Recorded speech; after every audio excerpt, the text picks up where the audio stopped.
I was sitting in my corner office, closing a multi-million-dollar deal, when my own father called to uninvite me from what he called a simple family reunion. He said my single-woman energy was too loud and ghetto for my brother's new wealthy white in-laws. I did not argue. I just smiled, hung up the phone, and posted a selfie from a private balcony in Aspen. Hours later, my entire family was panicking. I stood perfectly still, looking out through the floor-to-ceiling windows of my downtown corner office. The sprawling skyline of Atlanta stretched out before me, a sea of gleaming glass and steel catching the harsh midday sun. From up here on the 40th floor, the cars below looked like tiny toys moving along a track completely oblivious to the sudden shift in my reality. I had built a life that most people only ever see in magazines. I secured my position as a dominant force in the luxury hospitality industry through blood, sweat, and relentless ambition. Yet the voice on the other end of my cell phone possessed the unique power to drag me right back down to feeling like an unwanted, disappointed child. It was my father, Deacon Calvin. He had called my private direct line right in the middle of a heavily scheduled Tuesday. Whenever my father called me during business hours, it was never to ask how my day was going or to congratulate me on a recent corporate milestone.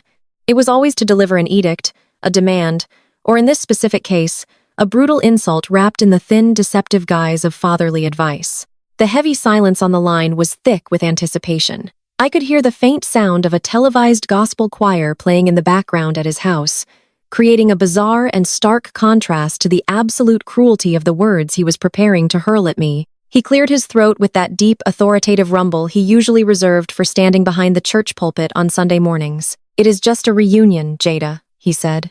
His tone was casually dismissive, treating the conversation as if he were discussing a change in the weather rather than deliberately cutting me out of a major family event.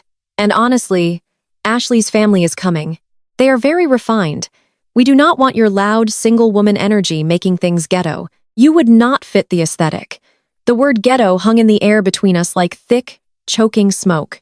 It felt like a physical strike across my face. My own father, a black man who had raised me in a hard-working, middle-class household, was actively choosing to use a racially coded, derogatory insult to diminish his own successful daughter. He was weaponizing that word specifically to protect the delicate sensibilities of my younger brother's new white fiancée and her allegedly wealthy family. I tightened my grip on my phone until my knuckles turned pale. I was wearing a bespoke, tailored suit sitting in an office suite that cost more per month than his yearly pension. Yet to him, my marital status rendered me a loud, embarrassing stereotype. I did not interrupt him. I let him keep talking silently, listening as he dug his grave deeper and deeper with every callous syllable. He went on to explain how incredibly important it was to make a flawless first impression. He rambled about how Ashley came from deep, old money, how her parents expected a certain level of elite sophistication that I simply could not provide. According to his twisted logic, my presence, the presence of an independent, highly successful 3-5-year old woman who spoke her mind would somehow shatter the fragile illusion of perfection they were desperately trying to construct for these strangers. But I knew the real truth. I knew exactly what he was trying to hide behind his flimsy excuses. This trip was not just some casual last-minute family reunion in the snowy mountains. It was an ultra-exclusive, ridiculously expensive engagement party in Aspen for my younger brother Jamal. Jamal was the undisputed golden child of our family. He was the firstborn son who had spent his entire adult life bouncing aimlessly from one failed startup to another, constantly funded and bailed out by my parents' slowly dwindling retirement savings. My brother could not even manage his own basic utility bills without crying to them for a monthly allowance. Yet in their blinded eyes, he was the absolute prince of the family, and Ashley was his newly acquired crown jewel. My mother Brenda treated Ashley like absolute royalty. She firmly believed that Jamal marrying into a supposedly rich, prominent white family would magically elevate our family's social standing among her competitive peers at their megachurch. My parents were perfectly willing to completely erase their own daughter from the picture just to ensure they looked flawless and acceptable for these people. They wanted a picture-perfect weekend in the snow surrounded by unearned luxury, and they had collectively decided that I was a liability who might ruin their pristine performance. My name is Jada, and I am 35. If you have ever had your own family treat you like a liability while worshiping a son who cannot even tie his shoes without an allowance, hit that like button and subscribe. Stay tuned to hear exactly how I burned their high society facade to the ground. Standing there, listening to his breathing on the line, I did not cry. A much younger, far more vulnerable version of me might have broken down and begged for an invitation. That younger version might have tried to desperately justify my worth, listing my endless accomplishments, reminding him of my financial success, or pleading to understand why my status as a single woman made me inherently unworthy of sitting at a dinner table with my own flesh and blood. But the woman standing in that corner office today was far past shedding tears over their rejection. I realized in that exact crystal-clear moment that no amount of financial success, no level of professional grace, and no genuine effort on my part would ever be enough for people who were deeply committed to misunderstanding me. I took a slow, deep breath, feeling the cool, filtered air conditioning of my office wash over my heated face. The sharp sting of his words began to harden into something entirely different. It hardened into a solid, unbreakable resolve. "You are absolutely right, Dad," I said, keeping my voice dangerously smooth and perfectly measured. "I would not fit the aesthetic at all.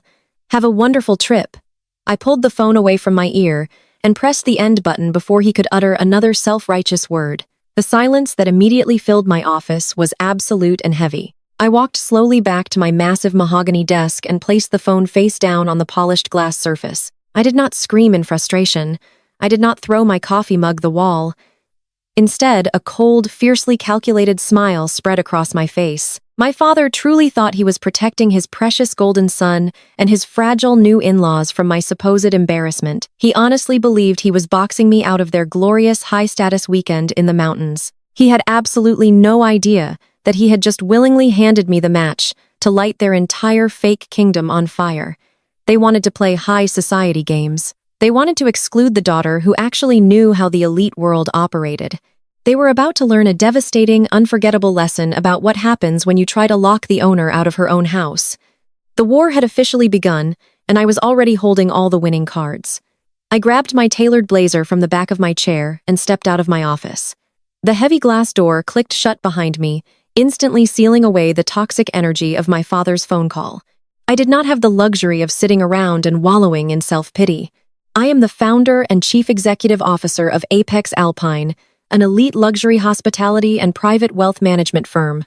I built this empire entirely from the ground up, catering to the top 1% of global travelers, high net worth individuals, and international dignitaries. My days are dictated by boardroom negotiations, property acquisitions, and maintaining a flawless standard of absolute luxury. As I walked down the expansive sunlit corridor of my corporate headquarters, the rhythmic clicking of my heels echoed with authority. My chief financial officer, David, immediately fell into step beside me. He handed me a thick, leather-bound portfolio containing the final vendor contract for our newest resort acquisition in the Swiss Alps. The deal was worth over $12 million and required my immediate authorization to finalize the transfer of assets. I did not even pause my stride. I scanned the executive summary, pulled my customized pen from my pocket, and signed my name on the dotted line. I handed the portfolio back to David with a firm nod authorizing a massive international transaction without breaking a single sweat or missing a beat. This was my daily reality. This was the highly sophisticated, incredibly demanding life I had meticulously crafted, all while my family was busy convincing themselves that I was nothing more than an uncultured, loud embarrassment who would ruin their precious aesthetic. Before I could reach the private executive elevator, my personal cell phone began to vibrate violently inside my blazer pocket. It was a relentless, rapid-fire buzzing that immediately signaled a barrage of incoming messages. I pulled the device out and saw the notification banner lighting up my screen.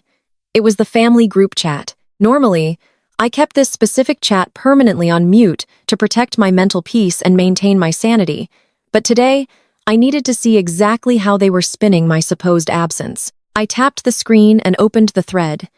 The messages were rolling in, one after another, creating a digital masterclass in passive-aggressive manipulation. Ashley, my brother's incredibly average, deeply entitled white fiancé, had taken the lead. She sent a text to the entire family that read, "So sad Jada cannot make it to the trip. But honestly, Aspen is super exclusive. She would probably be so bored without her regular loud crowd anyway." I stopped walking. I stood perfectly still by the elevator bank, staring at the glowing screen. The racial coding, the sheer audacity, and the blatant disrespect were blinding. Her regular loud crowd, It was a thinly veiled, deeply insulting dig at my friends, my culture, and my very existence as a successful black woman. She was deliberately trying to paint me as some sort of unrefined neighborhood girl who would not know which fork to use at a fine dining restaurant, let alone how to conduct herself in a luxury ski resort. She was marking her territory, establishing her dominance over the family dynamic, and using my deliberate exclusion as a stepping stone to elevate her own fragile ego. Right on cue, Jamal responded to her message. My 3-2-year-old brother, a man who still actively asked our mother to pay his cellular bill and cover his car insurance, typed back with sickening enthusiasm. He wrote, "Exactly, babe. You always have such class and grace. You understand how these things work."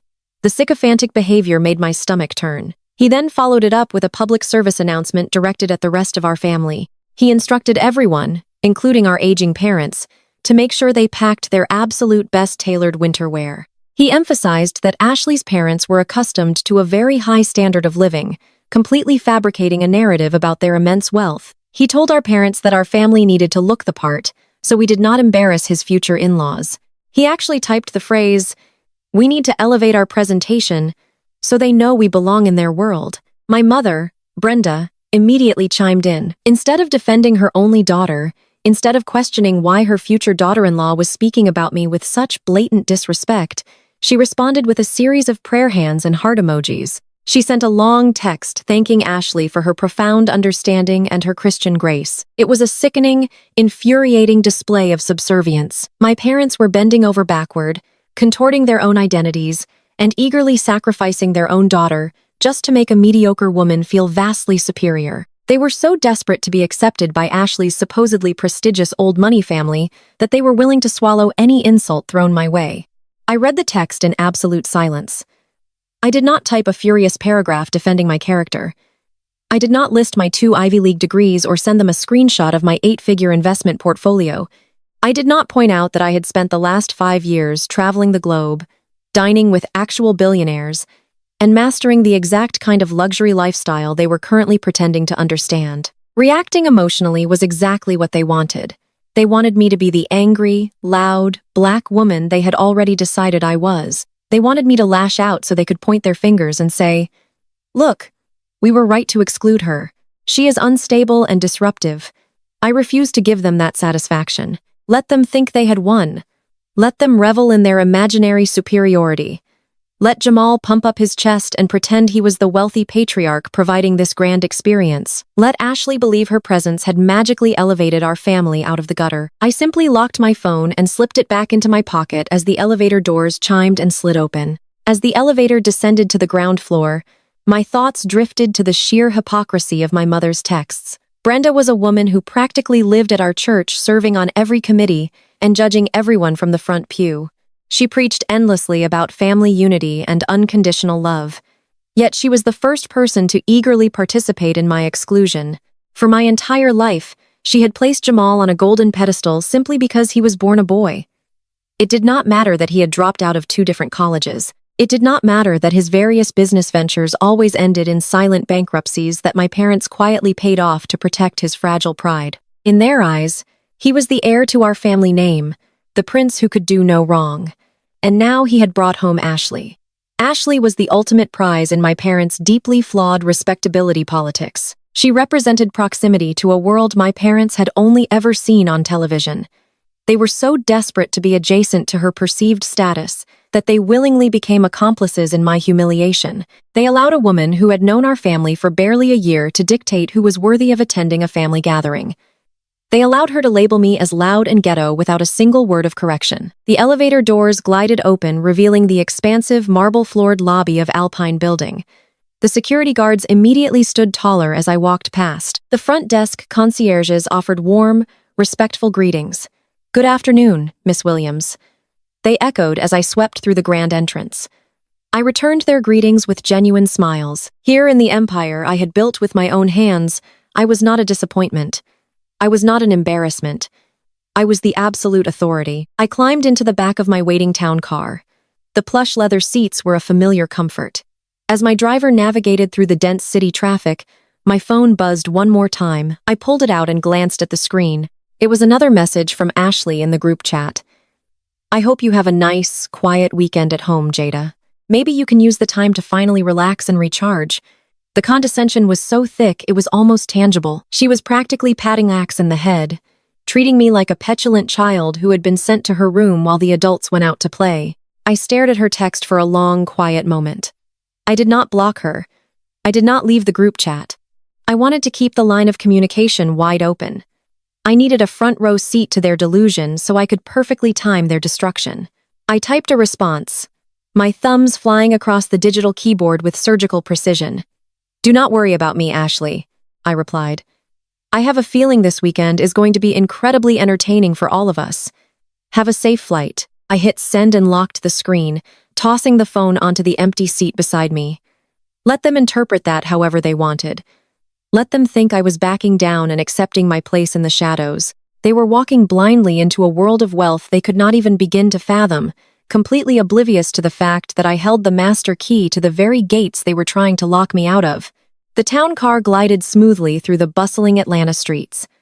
I reached forward and tapped the glowing screen on the console to connect a secure call to my chief of staff, Trey. Trey was not just my absolute right hand in business. He had been my closest confidant and best friend since our undergraduate days at Spelman College. He knew the complex, high-stakes inner workings of my multi-million-dollar corporation just as intimately as he knew the deeply entrenched toxic dynamics of my family. The call connected instantly. Trey's voice came through the crisp audio system of the car, accompanied by the distinct rustling of heavy architectural blueprints. I am reviewing the venue schematics for the Geneva property right now, Jada, he said, his tone all business. The structural integrity of the West Wing needs your final approval before we can proceed with the renovation. Approve the structural changes and double the budget for the heated marble flooring. I replied without a second of hesitation. But right now, I need you to pause the Swiss Alps deal and look at something far more structurally unsound. Check the family group chat. I could hear the rhythmic clicking of his keyboard come to an abrupt halt. A few seconds of heavy silence passed over the secure line. Then Trey let out a sharp, incredulous laugh that echoed through my car. Ashley really just told you that you would not fit the aesthetic, and Jamal is actually backing her up. Jada, please tell me you are not going to let this blatant disrespect slide. I am not letting anything slide. Trey, I said, leaning my head against the cool leather headrest. I am simply giving them the shovels they need to dig their own graves. Your parents are actively co-signing this foolishness again. Trey sighed, the exasperation clear and heavy in his voice. I will never understand how your mother can sit in the absolute front pew of Greater Grace Fellowship every single Sunday, shouting amen, and waving her expensive church fan only to turn right around and treat her actual highly successful daughter like a second-class citizen. Because it is not about religion, Trey, I said, my voice hardening as I stared out at the passing high-rises. It is about respectability politics. My mother operates under the delusion that our family's worth is entirely dictated by how we are perceived by polite society. To her, image is the only currency that matters. And in her twisted, deeply outdated hierarchy, Jamal is the ultimate investment. We both knew the harsh reality of my brother. Jamal was the golden child, the precious firstborn son, who had been coddled, shielded, and financially rescued from the real world since the day he was born. In my family, being a male heir was treated as an astonishing accomplishment in itself. It did not matter that Jamal was fundamentally incompetent. It did not matter that he had tanked 3 separate tech startups all funded by my parents, draining their retirement savings accounts. To my mother and father, Jamal was the patriarch in training. They handed him the world on a silver platter, and he still managed to drop it. Yet they constantly rushed to sweep up the broken pieces so nobody in their social circle would notice his repeated failures. And now he has Ashley, Trey added, his tone dripping with thick sarcasm. The great white hope of the Williams family. Exactly, I said, feeling a familiar flare of anger ignite in my chest. Ashley is the ultimate prize for my mother. She comes from this supposedly prestigious old money family. My mother looks at Ashley and sees a direct golden ticket to high society. She treats that woman like absolute royalty. Brenda genuinely believes that having a wealthy white daughter-in-law validates our family, elevates our social standing, and proves to the entire congregation that we have finally made it to the top. It is pathetic, Trey said. Ashley treats your parents like they are the hired help, and they just smile, nod, and ask if she needs more iced tea. Because they are desperate, I replied. They are desperate for proximity to her whiteness and her perceived wealth. They are terrified that if they do not cater to her every single whim, she will realize Jamal is entirely broke and leave him. So, they sacrifice me to appease her. They willingly throw their own daughter under the bus just to ensure Ashley feels comfortable and superior, which brings us to the most ridiculous part of this whole circus, Trey said, the anger rising in his voice now. You are literally the chief executive officer of Apex Alpine. You build international resorts. You manage private wealth for dignitaries and moguls. You are a self-made multimillionaire. How do they still talk to you like you are a struggling intern fetching coffee? I let out a bitter, humorless laugh that caught in my throat. You know exactly why, Trey. Because I do not have a husband. In my parents' eyes, a woman's value is entirely dependent on the man standing next to her. It does not matter that I own a global hospitality empire. It does not matter that I employ hundreds of people and command boardrooms across 3 continents. Because there is no ring on my finger, my mother genuinely refers to my corporation as a little event planning gig. She literally tells her church friends that I just organize parties for a living to avoid explaining my massive corporate success. A little event planning gig, Trey repeated, thoroughly disgusted. We just closed a $12 million deal in Switzerland before lunch, and your mother thinks you are out here blowing up balloons and picking out matching napkins. That is exactly what she desperately wants to believe, I said, my gaze fixed on the tinted window. Acknowledging my actual power would completely disrupt their carefully crafted narrative. If they admit that I am wildly successful, they have to admit that Jamal is a colossal failure. If they admit that I am entirely self-sufficient, they have to admit that my independence is valid. And my father simply cannot handle a woman who does not need him or any man to validate her existence.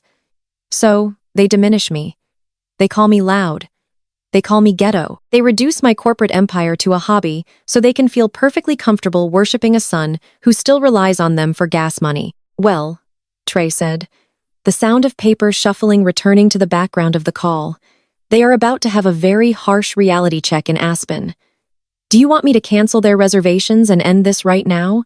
No, I said softly, feeling that cold, calculated smile return to my face. Do not touch a single thing on their itinerary. I want them to experience the absolute pinnacle of luxury. I want them to get so comfortable in their borrowed high society aesthetic that they completely forget how they got there in the first place. Let them bask in the glory of Ashley's old money facade for a little while longer. I ended the call with Trey. The click of the disconnect echoing in the quiet cabin of the car, I instructed my driver to head toward my private residence, ready to watch my family construct a beautiful house of cards right before I kick the table out from underneath them. The very next morning, I was standing at the head of the massive polished oak table in the executive boardroom of Apex Alpine. We were in the middle of our 3rd quarter global strategy review. I had my chief financial officer and 12 of my top regional directors hanging on to my every word as we broke down the revenue projections for our properties in the Swiss Alps and the French Riviera. The energy in the room was electric, sharply focused, and completely under my command. I was in my element, pointing to the digital projection screen and outlining our acquisition strategy when the private cell phone resting face down on the table began to vibrate. It was a harsh, persistent buzzing that cut right through the quiet professionalism of the boardroom. Only 3 people in the entire world possessed the direct number to that specific phone: my chief of staff, Trey, my head of operations, DeAndre, and my parents. And my parents were strictly instructed to only ever use that number in the event of a literal life or death emergency. I held up a single finger to pause the presentation. My directors immediately fell silent. I picked up the phone expecting to hear that someone had been rushed to the emergency room or that a major accident had occurred. I stepped out of the heavy glass doors of the boardroom and into the quiet carpeted executive hallway before pressing the phone to my ear. Is someone in the hospital? I asked, my voice tight with genuine concern. No, Jada, nobody is in the hospital. My mother, Brenda, replied. Her voice lacked any trace of panic or distress. Instead, it carried that familiar, breezy, overly sweet tone she usually deployed when she was about to ask someone at church to volunteer for a shift she did not want to do. But we do have a bit of a crisis on our hands with the Aspen trip, and I need you to focus and listen to me. I stood perfectly still in the hallway. I closed my eyes for a fraction of a second, letting the sheer absurdity of the situation wash over me. She had called my emergency private line during my peak business hours. She was not calling to apologize for the group chat messages from the day before. She was not calling to reprimand Ashley for calling me loud and ghetto.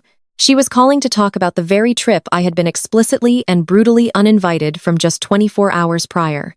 "I'm a board meeting mother," I said, keeping my tone entirely flat and devoid of emotion. "If nobody is bleeding or actively dying, I am going to hang up this phone. Do not you dare hang up on me, Jada." She snapped her sweet facade, dropping instantly to reveal the demanding matriarch beneath.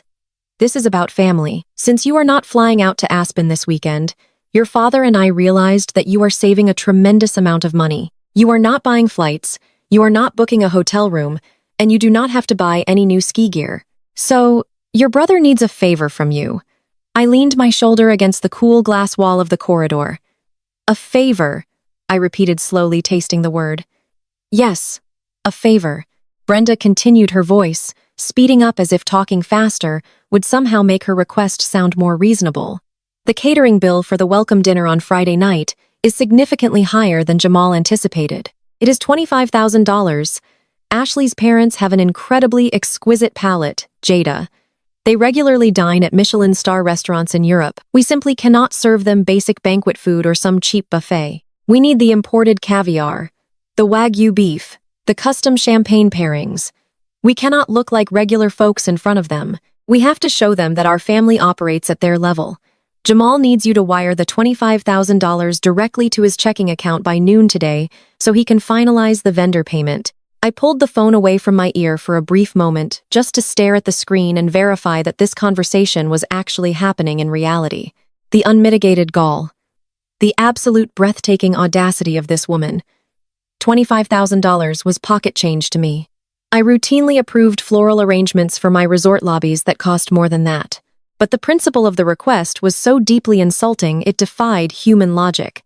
They had banned me from attending this party because my single-woman energy did not fit their high society aesthetic. They had allowed my brother's mediocre white fiancé to insult my character and my culture in a group chat. And now, less than a day later, they expected me to quietly open my wallet and fund the very dinner I was forbidden from eating. "Let me make sure I am processing this correctly," I said, bringing the phone back to my ear. My voice was dangerously low, a sharp whisper that echoed slightly in the empty hallway.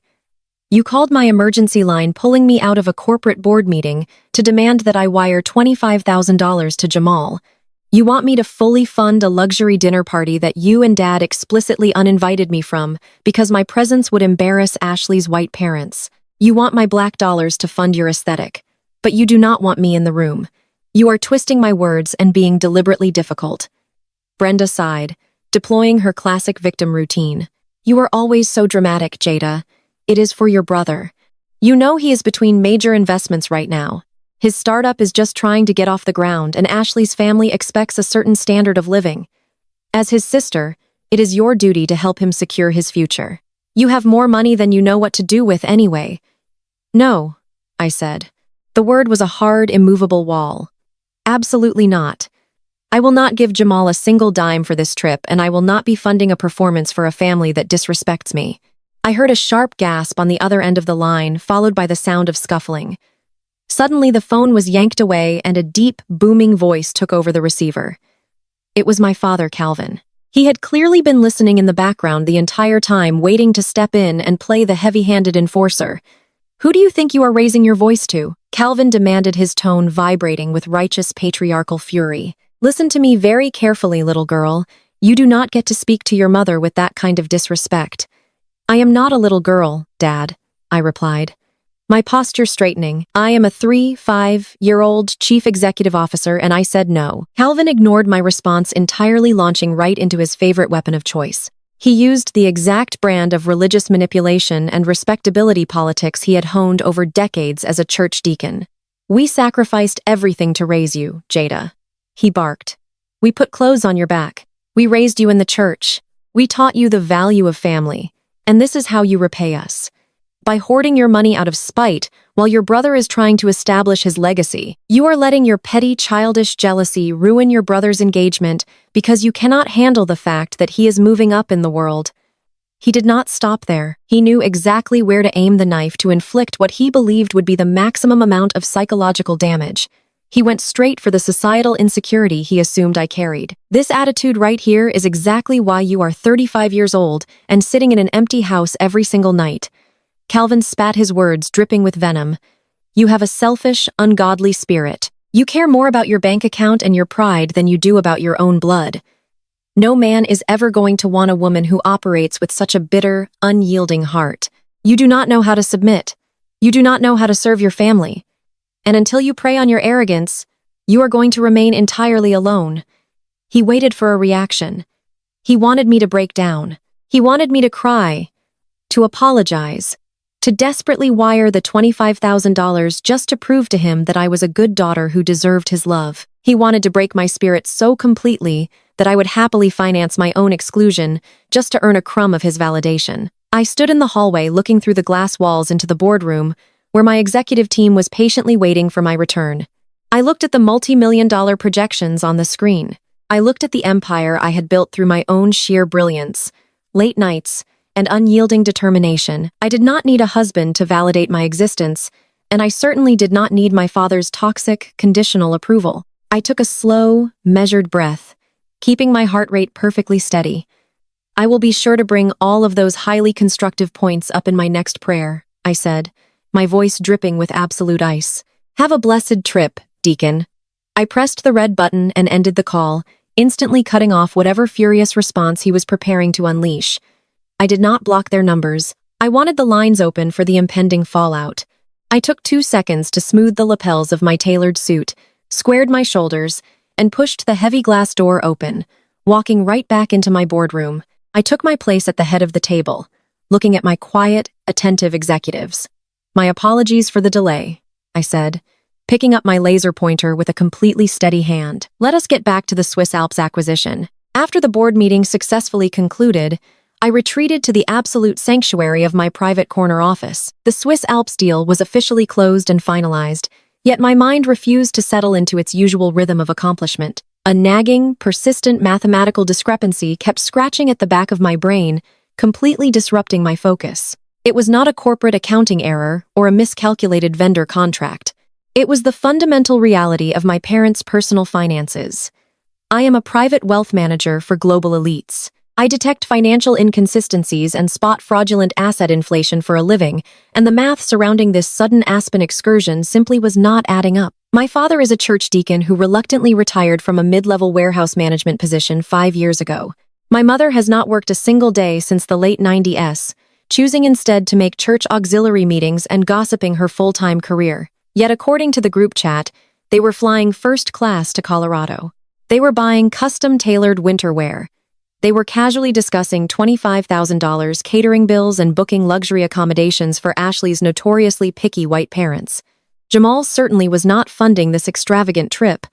My brother's bank account was a desolate wasteland of failed tech startups, abandoned podcast equipment, and bounced checks. So, where exactly was this sudden influx of elite wealth coming from? I sat down at my massive desk, opened my encrypted laptop, and bypassed the standard corporate firewall. I logged directly into the highly secure backend of my personal banking network. I needed to see the exact paper trail. I routed my search through the anonymous shell company I used to manage my private real estate holdings and philanthropic trusts. I pulled up the public county property tax records for my parents' address in the Atlanta suburbs. I bypassed the standard public view and accessed the deeper financial filings tied to the deed of the house. What I saw on the high-resolution screen made my blood run entirely cold. There registered just 3 weeks ago was a massive high-interest second mortgage attached to my childhood home. They had leveraged a staggering $150,000 against the property. The predatory interest rate alone was enough to induce a panic attack. I did not stop there. Using the financial monitoring software my firm utilizes for risk assessment, I legally tracked the public disbursement of those specific loan funds. The money had not sat safely in an escrow account or a responsible high-yield savings portfolio. The entire $150,000 had been immediately and aggressively drained. The digital footprints showed massive wire transfers directly into Jamal's personal checking accounts. I traced the corresponding outbound expenditures, watching a horror story unfold in real time. Thousands of dollars spent at luxury travel agencies, massive charges at high-end jewelers for Ashley's engagement ring upgrades, exorbitant bills from designer boutiques in Buckhead for matching cashmere coats, $10,000 for a private jet subscription, deposit that Jamal could not even maintain. My parents had literally mortgaged the roof over their own heads. They had eagerly signed away their remaining financial security just to buy Jamal a fake temporary billionaire aesthetic. They were actively gambling their entire future on the delusional hope that this smoke and mirrors performance would impress Ashley's parents enough to secure a marriage. The sheer magnitude of their financial recklessness was horrifying. But the emotional betrayal cut infinitely deeper. The heavy, suffocating irony of this new mortgage was rooted in a secret I had meticulously kept for the past 5 years. 5 years ago, Calvin and Brenda were on the absolute brink of total foreclosure. Jamal had drained their savings dry to fund his second failed mobile app, leaving them entirely unable to pay years of accumulated property taxes. The county was weeks away from seizing the house and putting it up for public auction. They were terrified, weeping openly in church, and praying for a miraculous financial rescue to save them from public humiliation. I was the one who provided that miracle. I did not hand them a check, knowing my father's fragile, toxic pride could never handle being rescued by the daughter he constantly diminished. I knew he would rather lose his home than admit a single black woman was more successful than his precious male heir. Instead, I established a silent, anonymous shell corporation. I used that corporate entity to pay off every single cent of their back taxes in one lump sum. I went a step further and set up an automated, irrevocable trust that quietly covered their property taxes in full every single year. My parents spent the last 5 years believing they were the beneficiaries of some mysterious divine blessing or an anonymous, wealthy church donor. My father literally stood before the congregation, tears in his eyes, praising the Lord for opening financial doors, while entirely ignoring the daughter sitting 3 pews back who had actually signed the wire transfer. They had absolutely no idea that the loud, single ghetto daughter they constantly marginalized was the sole reason they were not currently sleeping on the street. Now, by taking out this reckless, high-risk second mortgage, they had essentially set fire to my silent protection. They had attached a ruthless, predatory lender to the very house I had been quietly saving from the auction block year after year. Their desperation to please a racist old money white family had completely jeopardized my hidden financial safety net. I sat in the utter silence of my office, staring at the glowing screen. The absolute, unmitigated disrespect was staggering. They were risking literal homelessness and total bankruptcy, for what? To buy their way into a family that would never truly accept them? To appease a mediocre daughter-in-law who openly mocked our culture in a group chat? To prop up a 3-2-year-old son who refused to get a legitimate job and manipulated them into funding his delusions of grandeur? And the ultimate slap in the face was the conversation I had just endured with my father an hour ago. He had the unmitigated audacity to call me a selfish, bitter woman. He dared to say I possessed an ungodly spirit and cared more about my bank account than my own blood. He shouted those insults while standing inside a house that I was secretly paying to protect using a phone bought with money he stole from his own home equity. The lingering traces of familial obligation I had carried completely evaporated.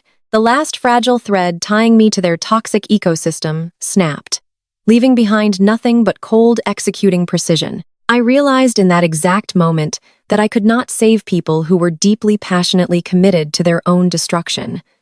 I closed the laptop with a soft, definitive click. I was done being the benefactor to people who despised me. I was done subsidizing my own disrespect. I was not going to intervene. I was not going to call the bank or attempt to pay off this new disastrous loan. I was going to let them feel the absolute crushing weight of their financial choices. If they wanted to play high-stakes games with the elite, I was going to ensure they received the full, unedited luxury experience. They wanted to live in a world where money dictated worth. I was finally going to show them exactly how much power I truly held in that world.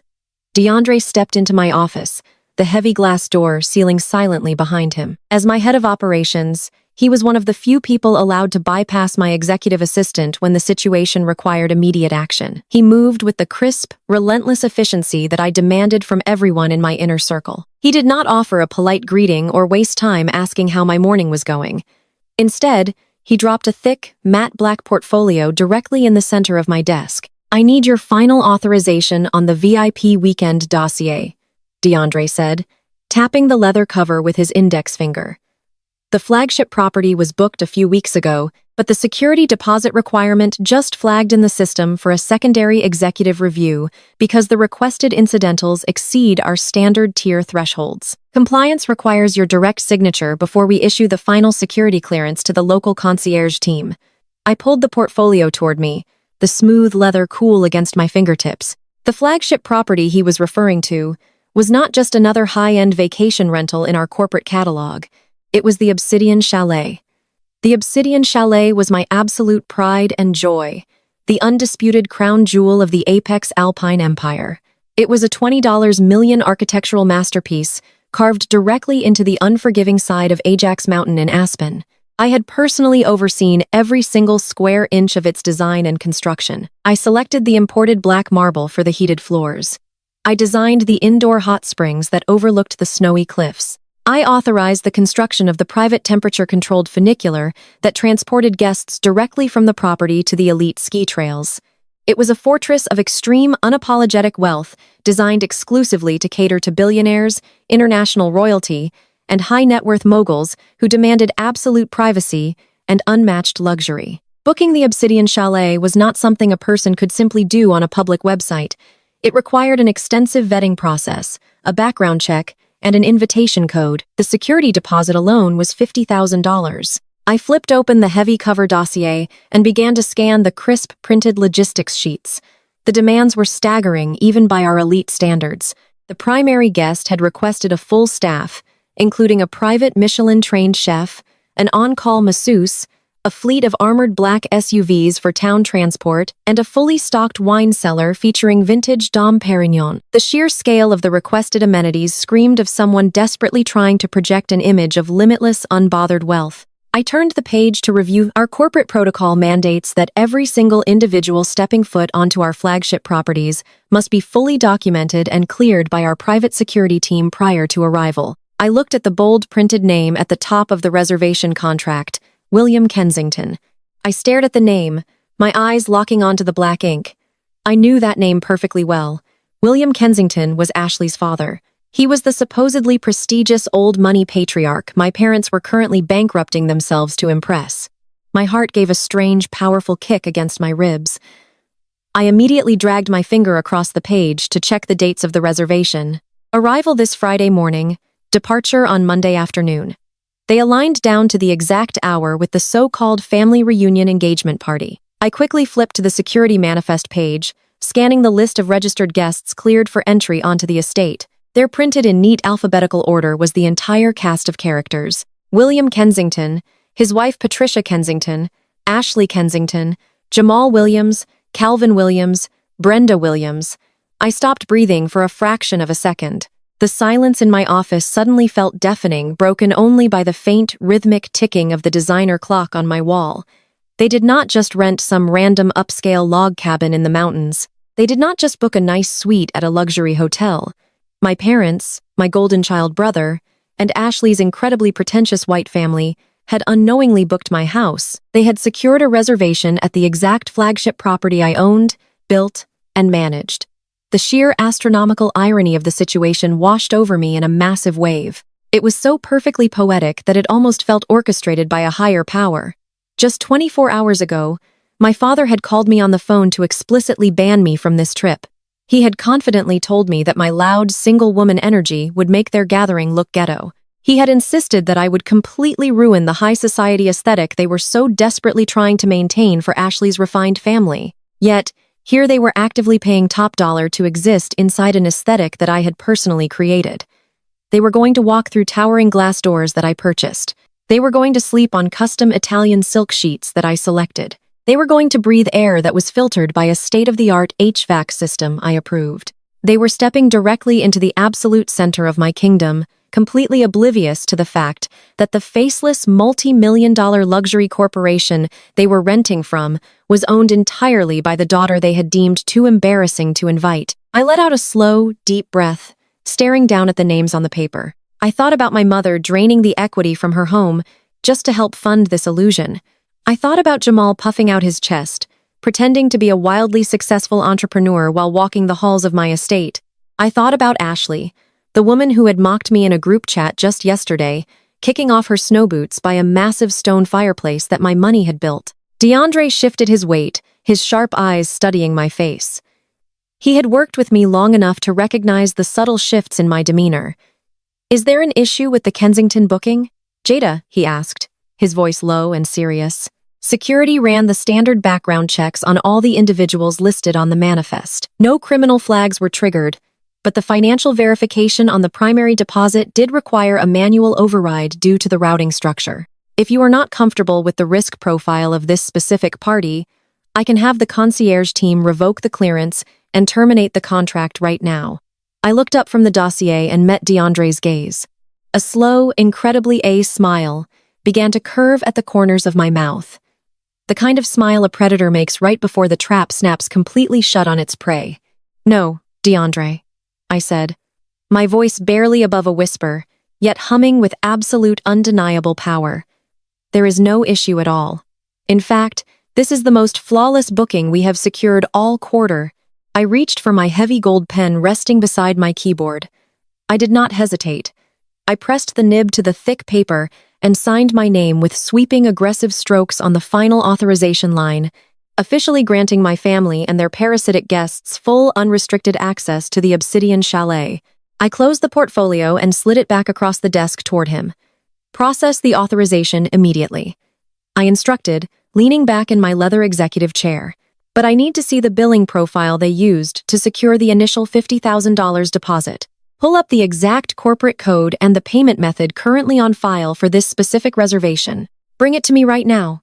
DeAndre nodded, taking the portfolio without questioning my sudden interest in the granular accounting details. He turned and walked briskly out of my office, leaving me entirely alone with the revelation. I swiveled my chair around to face the floor-to-ceiling windows looking out over the city of Atlanta. The anger and betrayal that had been sitting heavy in my chest all morning completely evaporated, replaced by a surge of pure, unfiltered adrenaline. My family wanted a high society experience. They wanted to rub elbows with the elite and pretend they belonged in the upper echelons of wealth. They were about to get exactly what they paid for, and I was going to make absolutely certain that the final bill cost them everything. Less than 3 minutes later, the heavy glass door of my office swung open. DeAndre marched back in carrying a sleek silver tablet displaying the highly secure financial backend of the Kensington reservation. He placed the device directly in front of me on the glass desk. The screen was illuminated with the itemized billing ledger breaking down every single exorbitant charge associated with the upcoming weekend in Aspen. I swiped my manicured finger across the smooth glass, scrolling through a masterclass in financial delusion. The sheer scale of their greed was breathtaking. They had not just booked the estate for a quiet family getaway. They had meticulously selected every single premium upgrade available in our corporate catalog. The ledger showed requests for imported white truffles, a private helipad clearance, round-the-clock massage therapists, and a dedicated team of 5 private ski instructors. They were actively treating the reservation portal like a blank check piling on luxury services as if money were a completely infinite resource. But what immediately caught my eye, what made my executive instincts flare with sudden alarm, was the pricing column on the right side of the screen. A massive, unprecedented discount had been applied to the base daily rate of the $20 million property. I tapped the line item to expand the details. Someone had manually entered a highly restricted Tier 1 corporate override code. It was an internal legacy code designed exclusively for our board members and elite brand ambassadors. It slashed the nightly rental cost by 70%. But it triggered a mandatory non-negotiable $50,000 security deposit to cover the high-end incidentals and protect the valuable artwork inside the chalet. My eyes darted down to the payment method section. I needed to see exactly whose money was securing this colossal lie. The primary payment method registered for the $50,000 deposit was an American Express Centurion card. The name typed into the billing profile was William Kensington, Ashley's father. But as my eyes moved past the fraudulent name and locked onto the last 4 digits of the physical card, a sudden icy shockwave ripped straight through my chest. I knew those numbers. I knew that specific numerical sequence as intimately as I knew my own social security number. I kept my face perfectly neutral, not allowing a single muscle to twitch. I opened the encrypted vault application on my secure desktop computer. I bypassed the dual authentication protocols and pulled up the master list of all corporate accounts registered under my parent holding company.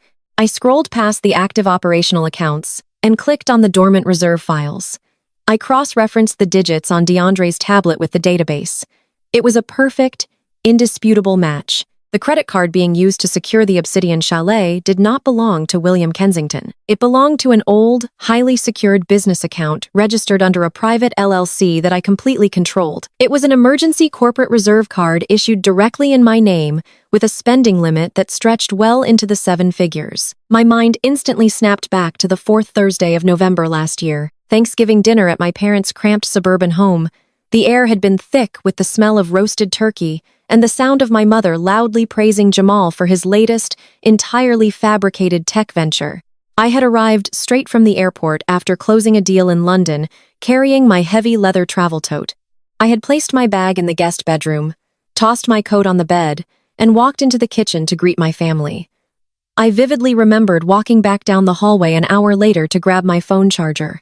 I had caught Jamal slipping out of that exact guest bedroom. His eyes were wide, his posture stiff, and a light sheen of sweat coated his forehead. He had mumbled a pathetic excuse about looking for an extra chair and quickly scurried back to the dining room. I had not thought twice about it at the time. I never noticed the physical card was missing because it was tucked into a hidden zippered emergency compartment deep inside my travel wallet. It was a card I only ever used for major international vendor wires and catastrophic emergencies. I had not physically looked at it in months. Jamal had not just snooped through my belongings. He had completely violated my privacy, dug through my secure travel bag, and stolen a limitless corporate black card right out of my purse while I was sitting in the next room eating dinner. And he had held on to it. He had kept it hidden for months, waiting for the perfect opportunity to deploy it. He did not just steal my money to buy a new car or pay off his mounting debts. He stole my corporate identity to bankroll a fraudulent high society performance. He had deliberately typed Ashley's father's name into the billing profile to make it look like old money wealth using my stolen credit line to bypass the rigorous financial vetting process of my own company. The layers of this crime were absolutely staggering. Jamal had committed federal wire fraud. He had committed grand larceny. He had committed identity theft across state lines. And he had used a stolen financial instrument to secure access to a $20 million asset. He was operating with the kind of reckless, staggering stupidity that could result in a decade inside a federal penitentiary. But the irony, the deep, delicious, cinematic irony of the entire situation was almost too brilliant for words. It felt like standing at the edge of a cliff and watching my enemies happily tie anchors around their own ankles. Just hours ago, my father had called me to tell me I was uninvited. He had told me that I was a liability. He had said that my loud single-woman energy would make their elegant gathering look ghetto. Ashley had mocked me in the group chat, claiming I would not fit into their highly exclusive, refined world. They had completely written me off, treating me like a shameful secret that needed to be locked in the basement while they entertained their prestigious white guests. Yet, their entire high society performance was literally financed by my stolen black wealth. Every single ounce of their fake elite aesthetic was built on the back of the very woman they were excluding. They were actively trying to impress a family of racist broke grifters by using the stolen credit line of a black female chief executive officer. They believed they were pulling off the ultimate scam against a faceless, elite, white-owned conglomerate. They were entirely unaware that the faceless corporation they were defrauding was owned, managed, and controlled by the sister they had deemed too uncultured to attend. DeAndre leaned forward, resting his hands on the edge of my glass desk. He had been watching my face intently. As the head of operations, he had memorized the routing prefixes for all of our major corporate accounts. He saw the numbers on the screen and he saw the recognition in my eyes. "Jada," DeAndre said, his voice dropping an octave, carrying a sharp, protective edge. "That routing prefix matches your private reserve LLC. That is your corporate card on the security deposit. Someone has compromised your financial identity. Give me the word, and I will trigger the immediate fraud alert. I will lock down the entire account, cancel the reservation, and dispatch local law enforcement to Aspen right now to arrest whoever attempts to check in on Friday." I looked at DeAndre. I looked at the tablet displaying the stolen numbers. I thought about my mother draining the equity from her house to buy cashmere coats. I thought about Jamal strutting around like a billionaire patriarch. I thought about Ashley claiming I lacked class. I reached out and gently pushed the tablet back toward DeAndre. You will do absolutely no such thing, I said, my voice steady, calm, and laced with absolute venom. You will not flag the transaction. You will not trigger a fraud alert. You will let the $50,000 authorization process exactly as they submitted it. We are not calling the police to stop them from checking in. DeAndre stared at me, his sharp eyes narrowing as he processed the magnitude of my command. You want to let them inside the property. You want to let them commit federal fraud against your own company. I want them to get incredibly comfortable, DeAndre, I replied, rising from my leather chair and smoothing the front of my tailored blazer. I want them to walk through those towering glass doors. I want them to order the caviar. I want them to pop the imported champagne. I want them to look Ashley's parents dead in the eyes and pretend they own the entire mountain. You do not interrupt an enemy when they are actively destroying themselves. You simply hand them a bigger hammer. I walked around the desk, the fire of absolute retribution burning in my veins. Process the booking. Authorize the upgrades. Let the trap be completely set. Because I'm not just going to cancel a reservation, I'm going to let them build a beautiful, fragile glass castle right in the middle of a blizzard. And then I'm going to shatter it from the inside out. DeAndre stood firmly in the center of my office, his sharp eyes locking onto mine as his brain processed the sheer magnitude of my directive. Before I poached him to be the head of operations for Apex Alpine, he had been a ruthless corporate litigator at a top-tier firm. His legal instincts immediately calculated the massive fallout of letting a fraudulent transaction proceed unchecked on our own servers. He crossed his arms over his chest, his tailored suit shifting with the movement. You want me to let your brother actively commit federal wire fraud against your own company? DeAndre said, his voice dropping into a low, serious register. You want me to let him use your stolen corporate black card to secure a $20 million asset so you can catch him in the act in front of his prospective in-laws? Exactly, I said, leaning forward and resting my forearms on the cool glass of my desk.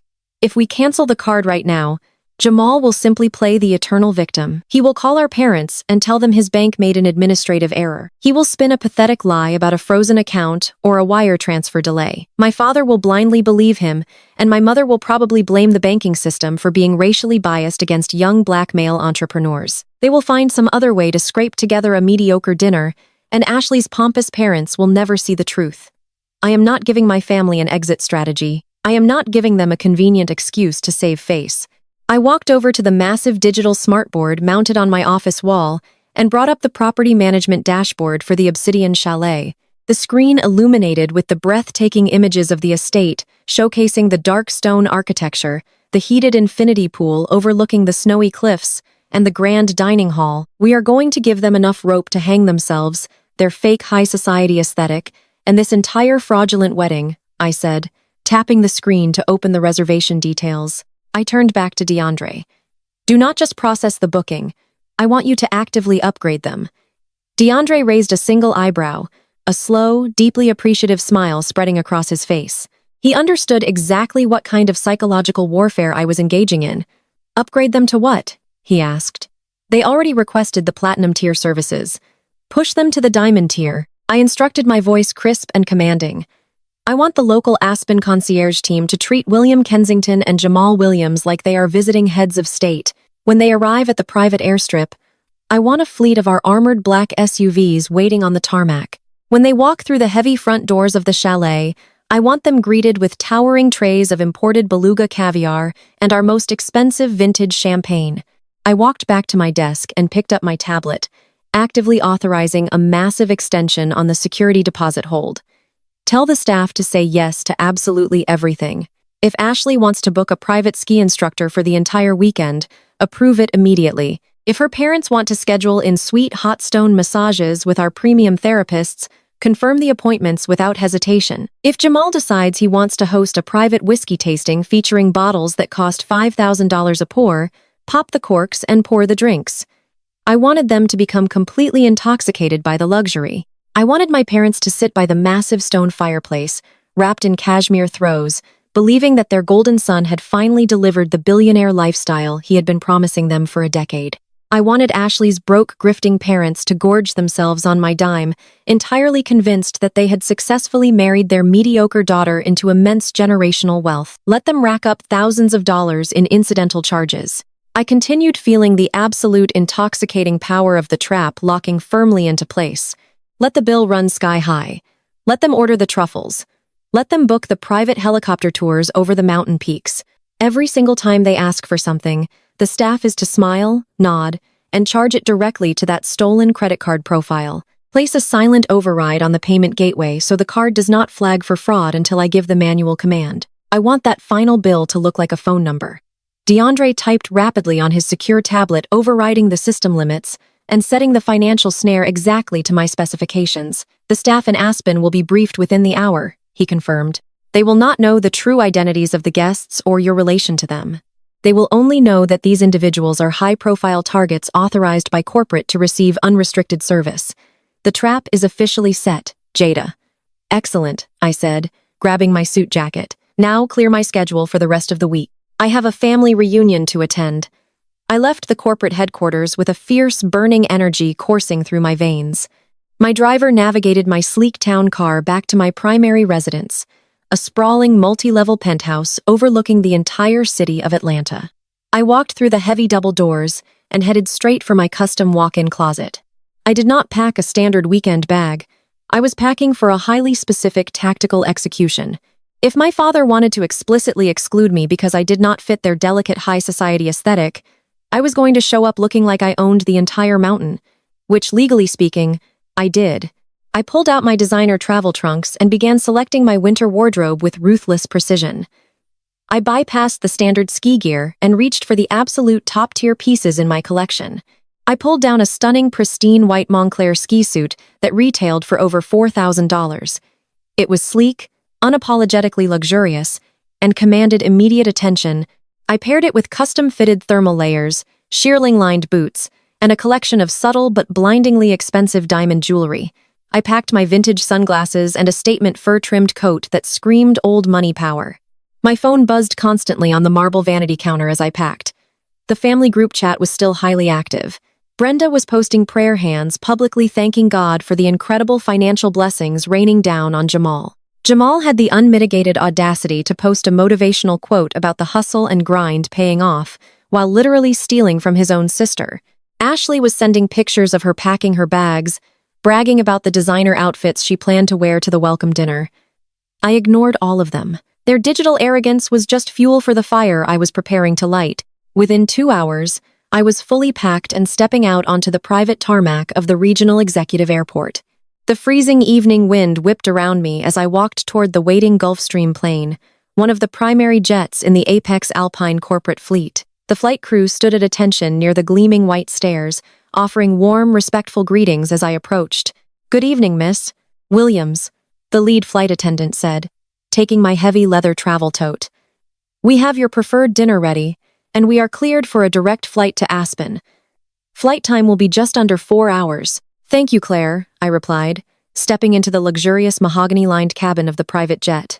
I sank into the oversized leather captain chair, feeling the quiet, powerful hum of the jet engines vibrating beneath me. As the plane taxied down the runway and smoothly ascended into the dark night sky, I looked out the oval window at the shrinking city lights below. I was leaving behind the disrespect, the endless microaggressions, and the decades of toxic family politics. I poured myself a glass of sparkling water, resting the crystal glass on the polished table.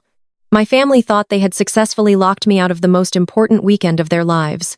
They thought they had outsmarted the system, secured their fake billionaire status, and completely erased me from the narrative. They were currently flying commercial, sipping warm soda in economy class, totally oblivious to the storm that was rapidly approaching their rented castle. I leaned back in my chair, feeling the sheer, terrifying power of absolute control. I was flying to Aspen. I was bringing the hammer down, and I was going to make sure that not a single one of them ever forgot my name. The Gulfstream touched down on the icy tarmac of the Aspen-Pitkin County Airport just as the morning sun began to rise over the jagged mountain peaks. I stepped out of the cabin, the biting, crisp Colorado air instantly hitting my face and waking up every single nerve ending in my body. A heavily tinted, armored black SUV was already waiting for me right on the runway, its engine purring quietly in the cold. My private security driver stepped forward, taking my heavy leather travel tote and opening the rear door with a respectful, silent nod. I slid into the heated leather seats, smoothing the pristine white fabric of my ski suit. The drive up the mountain was a masterclass in anticipation. As we navigated the winding, snow-covered roads, my pulse maintained a steady, powerful rhythm. I thought about my family crammed into economy seats on a commercial flight yesterday, loudly bragging to the flight attendants about their elite vacation, completely oblivious to the reality of the world they were stepping into. We approached the heavily gated perimeter of the Obsidian Chalet. From the outside, the property looked like a modern fortress, carved directly into the dark, unforgiving stone of the mountain. The massive floor-to-ceiling windows glowed with warm, golden light against the stark white snow. It was a monument to absolute unbothered wealth, and it belonged entirely to me. I instructed my driver to bypass the grand main entrance completely. I had absolutely no intention of walking through those front doors and giving my family the opportunity to spot me early. I needed total tactical surprise. The SUV glided around the side of the mountain to the private subterranean security garage, reserved exclusively for ownership and high-level corporate staff. I stepped out into the climate-controlled parking bay and walked purposefully toward the secured executive elevator. There was a biometric scanner mounted on the concrete wall next to the polished steel doors. I bypassed it, pulling my Master Chief Executive Officer keycard from my pocket. I tapped the heavy black card against the reader. The small light instantly turned green, granting me unrestricted, untraceable access to the entire estate. The elevator shot upwards silently, bypassing the main guest floors and heading straight for the top level. The doors slid open to reveal my private penthouse suite. It was a sprawling, immaculate space that hung over the rest of the chalet like a crown. The walls were clad in dark, textured wood, and the furnishings were impossibly sleek and minimalist. It was totally silent up here, completely insulated from the noise of the lower floors. I dropped my bag on the custom leather sofa and walked softly toward the edge of the room. The penthouse featured a massive interior glass balcony that looked directly down into the grand dining hall below. I stepped up to the thick, reinforced glass and looked down at the sprawling scene unfolding beneath my feet. It was like watching a perfectly choreographed, incredibly pathetic stage play. The grand hall was buzzing with intense activity. My operations team had clearly followed my instructions to the letter, treating these fraudulent guests like absolute royalty. A small army of private staff in crisp uniforms moved swiftly across the heated marble floors, carrying towering arrangements of imported white orchids and setting the massive 2-0-seat dining table with our absolute finest crystal and polished silver. And right in the middle of it all was my family, completely drunk on the illusion of their own status. My mother, Brenda, was standing near the massive stone fireplace. She was wearing a ridiculous, clearly brand new cashmere sweater that she had bought with the money she drained from her own house. She was pointing and gesturing wildly, actively bossing my highly trained staff around as if she had grown up with a personal butler catering to her every whim. My father, Calvin, was lounging in a custom leather armchair, swirling a glass of amber liquid, and looking around the room with a smug, deeply satisfied expression. He looked like a man who genuinely believed he had finally arrived at the very top of the social ladder. Jamal was pacing near the front windows, talking loudly on his cell phone, puffing his chest out, and acting like the young billionaire patriarch he so desperately wanted to be. A few moments later, Ashley walked into the grand hall flanked by her parents. They were looking around the $20 million room with wide, greedy eyes. I could see the sheer calculation in their expressions. Ashley's parents were completely mesmerized by the scale of the wealth, entirely unaware that the man they were trying to marry their daughter off to was a broke, unemployed fraud who had literally stolen his sister's credit card to rent the room they were currently standing in. They were all feeding off each other's fake prestige, building a magnificent, fragile glass house of lies right inside my actual house. I watched them for a few more minutes, soaking in the absolute delusion of the moment.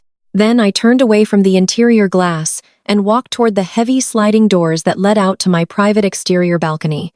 I pushed the door open and stepped out into the freezing mountain air. The view from up here was genuinely spectacular. The majestic dark stone architecture of the chalet jutted out below me, perfectly framing the snow-capped peaks of the Rocky Mountains in the distance. The morning sun hit the fresh powder, making the entire landscape sparkle like crushed diamonds. It was the absolute pinnacle of an elite, untouchable lifestyle. I zipped my $4,000 white Moncler ski suit all the way up, adjusted the collar, and slid my vintage designer sunglasses onto my face. I pulled my phone from my pocket and opened my camera.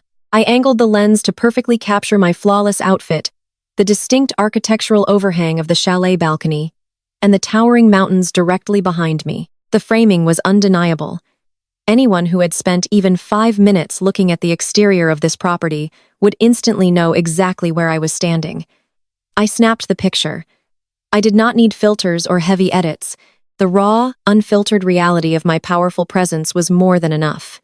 I opened the family group chat, the exact same group chat where Ashley had called me ghetto and I would not fit into their refined world. The exact same group chat where my parents had praised Jamal for his high society aesthetic while happily leaving me in the shadows. I pasted the pristine photo directly into the thread. I typed my message quickly, letting the heavy, devastating irony speak for itself. Aspen is lovely this time of year. Shame we could not link up. I added a skier emoji and a snowflake emoji for the perfect touch of condescending cheerfulness. I hit send on the family group chat. And then I immediately posted the exact same photo and caption to my public Instagram story. I locked my screen, slid the phone back into my pocket, and stood on the balcony, taking a slow, deep breath as the freezing wind whipped around my face.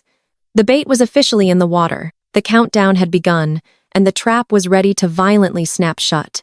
I stepped back inside the penthouse and pulled the heavy glass door shut against the freezing mountain wind. I walked over to the massive kitchen island and dropped my phone onto the polished black marble counter. I did not even have time to take off my vintage sunglasses before the absolute silence of the suite was completely shattered. It took exactly 3 minutes. Not 5, not 10.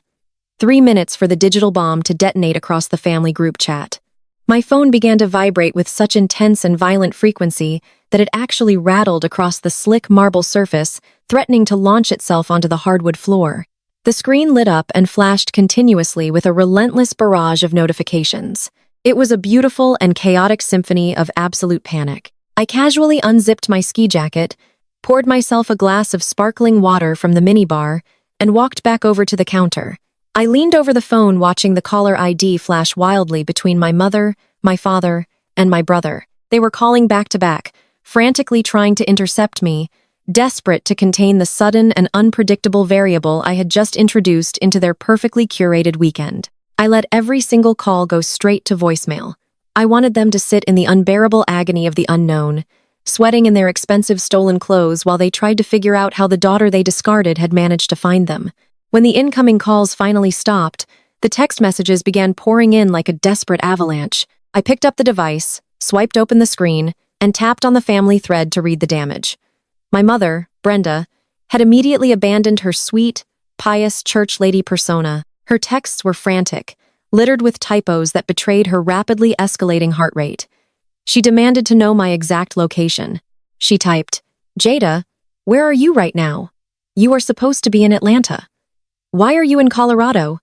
Tell me you are at a different resort. Tell me you did not follow us here to ruin your brother's engagement."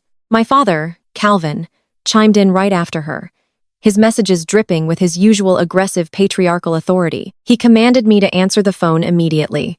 He wrote, "I explicitly told you that you were not welcome on this trip. If you show your face anywhere near Ashley's family, I will personally see to it that you are removed. You are embarrassing this family. Do not take another step toward this estate." The sheer terror radiating through their digital demands was palpable. They were completely terrified that the loud, single ghetto daughter they had shoved into the shadows was about to waltz into their high society performance and shatter the illusion they had spent hundreds of thousands of stolen dollars to create. They genuinely thought I was some desperate, jealous sibling who had scraped together enough money for a commercial flight just to crash their party. They had absolutely no idea that they were sitting inside a multi-million-dollar trap I had built with my own hands. Then came the responses from the guests of honor. Jamal, sensing his fake billionaire patriarch aesthetic was under immediate threat, unleashed his furious panic into the chat. His text read, "What are you doing here? Did you follow us? Are you seriously stalking my fiancée and her family right now? You are completely out of control, Jada. We are at one of the most exclusive properties in the entire state. You cannot just show up here. You do not belong here. Stay away from us."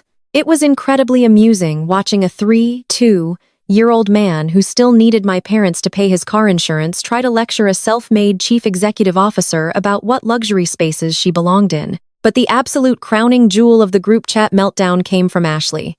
Her message popped up on the screen, dripping with the exact kind of racial microaggressions and unearned superiority I fully expected from her. Ashley typed, "This is a private, highly secure estate. Jada. It is not some public club you can just walk into. My parents paid top dollar for absolute privacy.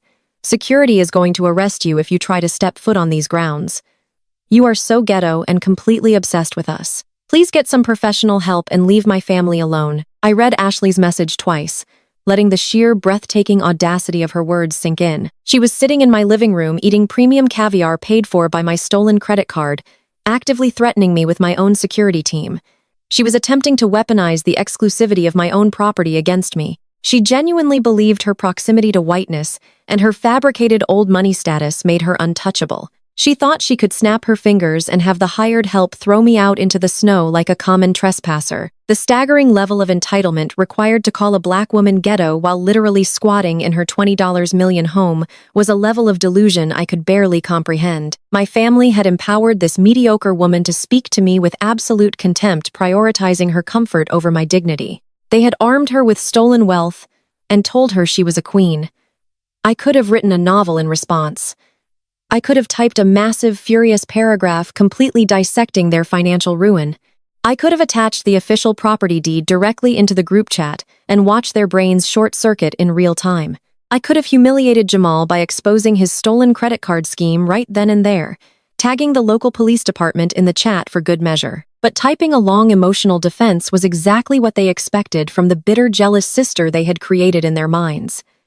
It would give them the satisfaction of knowing they had successfully provoked me. They wanted a frantic, emotional argument to prove to Ashley's parents that I was the unstable one.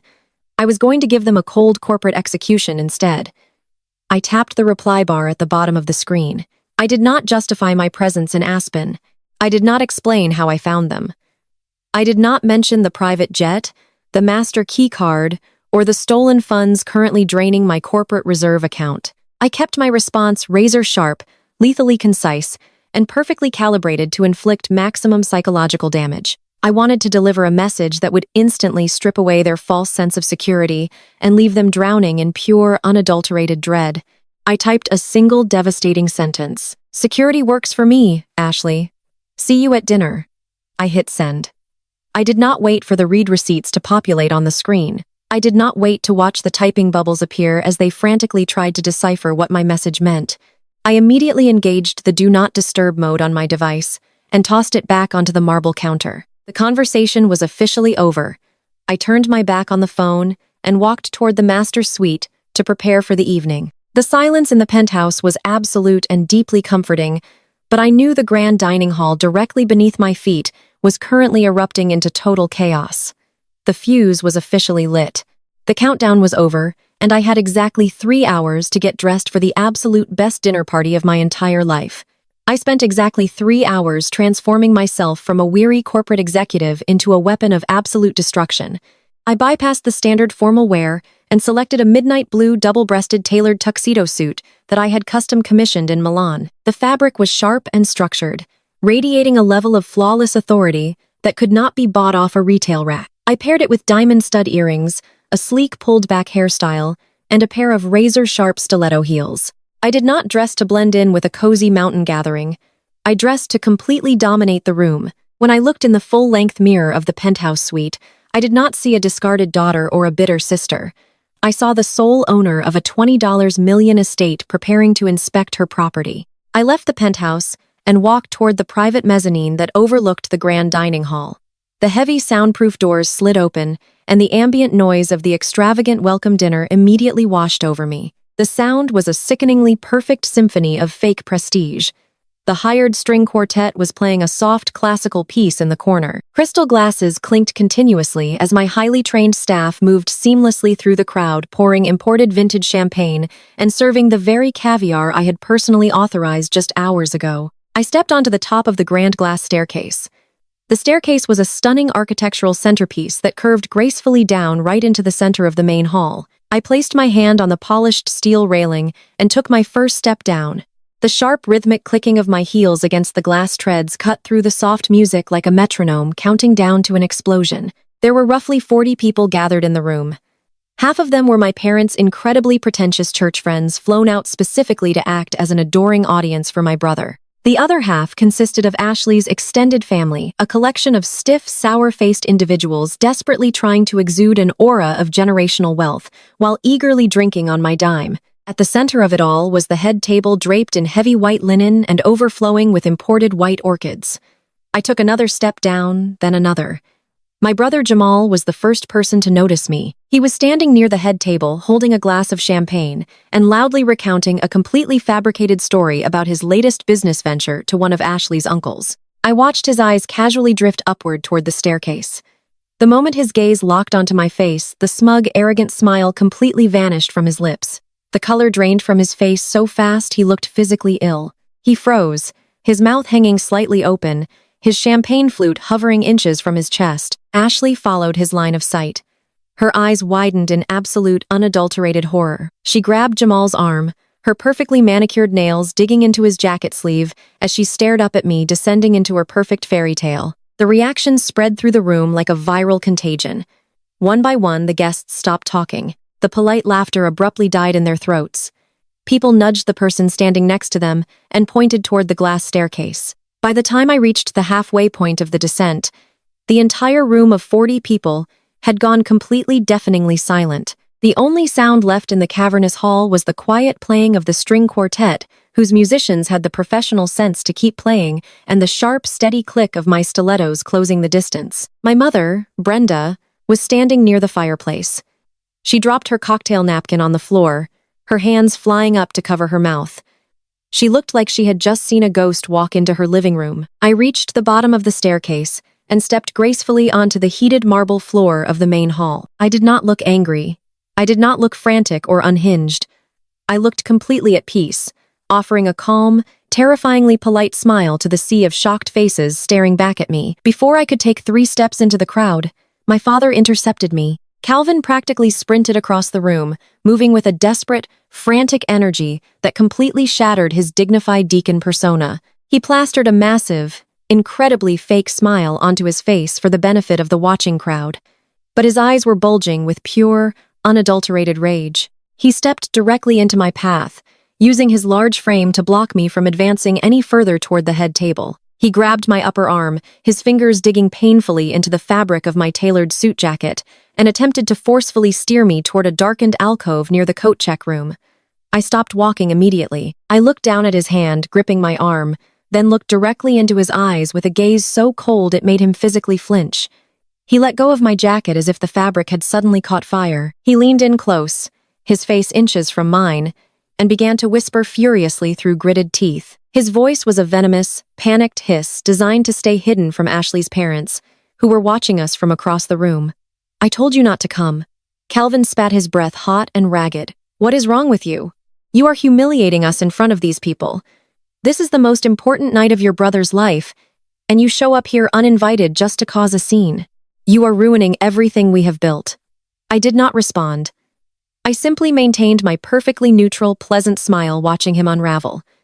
My complete lack of an emotional reaction only fueled his desperate anger. "I will not let you destroy this family with your bitter jealousy." Calvin continued his whispered threats, growing more aggressive. "You need to turn around and walk right back out that door.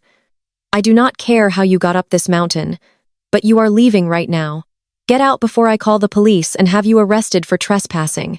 I almost laughed out loud at the profound absurdity of his threat. My father was actively threatening to call the local authorities to remove me from a property that I legally owned while he was currently standing on my floors using my stolen corporate credit card. The sheer magnitude of his delusion was staggering. Before I could deliver my response, a new player entered the confrontation. William Kensington, Ashley's father, stepped out of the crowd and strode purposefully toward us. He was a tall, pompous man wearing a ridiculous ascot and a velvet blazer that looked like it belonged in a cheap community theater production of a British period drama. He carried himself with the bloated, arrogant swagger of a man who firmly believed his whiteness and his fabricated bank account made him the most important person in any room he entered. He stopped next to Calvin, swirling a glass of dark amber scotch. He did not look at me like I was a human being. He looked me up and down with an expression of clear, undeniable racial and class disdain. His eyes swept over my face, my suit, and my presence with the kind of deep disgust reserved for an insect that had somehow crawled onto his pristine dining table. "Is there a problem here, Calvin?" William asked. His tone was dripping with heavy condescension, treating my father not as an equal but as a subordinate who was failing to manage his unruly, chaotic relatives. "Ashley warned us that your daughter had a history of being disruptive, but I hardly expected her to aggressively crash a private, highly secure engagement dinner." Calvin immediately shrank in William's presence. My father, a man who demanded absolute submission from his wife and daughter, instantly bowed his head and began apologizing profusely to this arrogant stranger. Is greater than, gasps, is greater than William. "I am so deeply sorry for this unfortunate disruption." Calvin stammered, his voice dripping with pathetic subservience. "Jada has always struggled with boundaries. She is leaving right now. I will handle this immediately, so your family can go back to enjoying the evening." William took a slow sip of his scotch, his eyes never leaving my face. He clearly enjoyed watching my father grovel at his feet. He wanted to assert his ultimate dominance over the situation, to prove to everyone watching that he was the apex predator in the room. He let out a dry, arrogant scoff and stepped slightly closer to me, looking down his nose. "If your father cannot manage to control you, young lady," William said, his voice loud enough for the guests at the surrounding tables to hear clearly, "should I have my people handle this trespasser? I can easily have my private security detail drag you off this mountain and hand you over to the local authorities. We do not tolerate this kind of ghetto behavior in our circles." He smirked, fully expecting me to cower in fear at his display of supreme authority. He expected me to drop my head in shame, apologize for my intrusion, and run crying out into the snow like a defeated child. He thought his empty threats and his fake old money status gave him the power to dismiss me from my own kingdom. I looked at William. I looked at my father, who was actively nodding along and agreeing with the man who had just insulted my race and my character. I looked at Jamal, who was hiding behind the head table, too cowardly to step forward and face the mess he had created. I did not cower. I did not retreat. I felt a rush of absolute, untouchable power flood my veins. The trap was completely full, the audience was perfectly silent and attentive, and it was finally time to execute the drop. I stared directly into William Kensington's arrogant eyes. He expected a reaction. He wanted me to shrink under the weight of his fabricated authority. He was waiting for the moment I would succumb to his racial intimidation and classist threats. Instead of giving him that satisfaction, I let out a soft, melodic laugh. I did not flinch. I did not break eye contact. I simply offered him a smile so devoid of warmth, it could have frozen the champagne in his glass. I stepped cleanly around him, completely ignoring his existence, as if he were nothing more than a minor architectural flaw in the room. Calvin tried to grab my arm again, but I shot him a look of absolute concentrated warning that glued his feet to the marble floor. My heels clicked with a steady, lethal rhythm as I walked effortlessly past the stunned guests. I bypassed the whispering church ladies and the wide-eyed relatives. I strode directly to the very front of the room, taking my place at the head table. It was the exact spot reserved for the guests of honor. I reached out and picked up a tall crystal champagne flute. I grabbed a polished silver dessert spoon resting next to an immaculate floral centerpiece. I raised the glass high into the air and tapped the side of it with the spoon. A sharp, clear chime rang out across the vast dining hall. I struck it a second time, then a third. The residual whispers in the room died instantly. Every single pair of eyes locked onto me. The string quartet in the corner finally stopped playing, leaving the grand space engulfed in total breathless silence. 40 people stared at me, completely paralyzed by the sheer audacity of my presence. "Good evening," I said, projecting my voice with the flawless, commanding cadence I used in international boardrooms. "I want to sincerely welcome you all to the Obsidian. I hope every single one of you is thoroughly enjoying the imported beluga caviar and the vintage Dom Perignon. I should know exactly how exceptional it is. I personally curated the menu." A wave of profound confusion rippled through the crowd. Ashley looked at her mother, her face twisting in angry disbelief. Brenda clutched the back of a dining chair, her knuckles turning white as she tried to process my words. I lowered the glass and set it down on the table, leaning forward slightly, so my voice carried to the very back of the hall. As the chief executive officer and sole owner of Apex Alpine, I like to ensure my guests are spectacularly comfortable, so please eat, drink, and enjoy the amenities my company provides. For a moment, the silence was so heavy it felt tangible. The guests looked around waiting for someone to explain the joke. They were waiting for security to rush in and drag away the delusional trespasser. The idea that a 3-5-year-old black woman standing before them could own a $20 million ski estate was completely unfathomable to their prejudiced minds. Suddenly, a loud, forced bark of laughter erupted from the left side of the room. It was Jamal. My brother stepped out from behind the shadow of a massive stone pillar, clapping his hands together in a slow, mocking rhythm. He walked toward the center of the floor, desperately trying to project confidence. He needed to protect his fragile ego in front of his wealthy future in-laws, and his only defense mechanism was to immediately diminish me. "You really almost had us there for a second," Jada Jamal said, laughing nervously as he looked around at the guests to gauge their reactions. He shook his head and gestured toward me with extreme condescension. "For those of you who do not know, this is my older sister. She has a terrible habit of seeking attention. She runs a little party planning website back in Atlanta. She organizes balloons and table linens for local events." He walked closer, his chest puffed out in a pathetic display of borrowed authority. "You do not own a $20 million estate, Jada. You do not own a global corporation. We rented this property through a highly exclusive luxury agency. You are absolutely delusional if you think anyone here believes your psychotic lies. Now, stop embarrassing yourself and leave before William has his security detail throw you into the snow." Jamal shot a desperate, seeking look at Ashley's parents, begging for their approval. William smirked, crossing his arms and nodding in agreement with my brother. Brenda let out a loud sigh of relief, visibly thankful that Jamal had stepped in to restore their fake reality. They were all so eager to believe his lie. They wanted the comfortable, familiar narrative where I was the pathetic, jealous failure and Jamal was the successful mastermind. I did not argue with him. I did not raise my voice or try to convince the room of my status. I simply looked at my brother, Clear's throat, feeling a deep, profound pity for the hole he had dug for himself. I raised my right hand in the air and snapped my fingers once. The sharp sound cracked like a whip across the quiet room.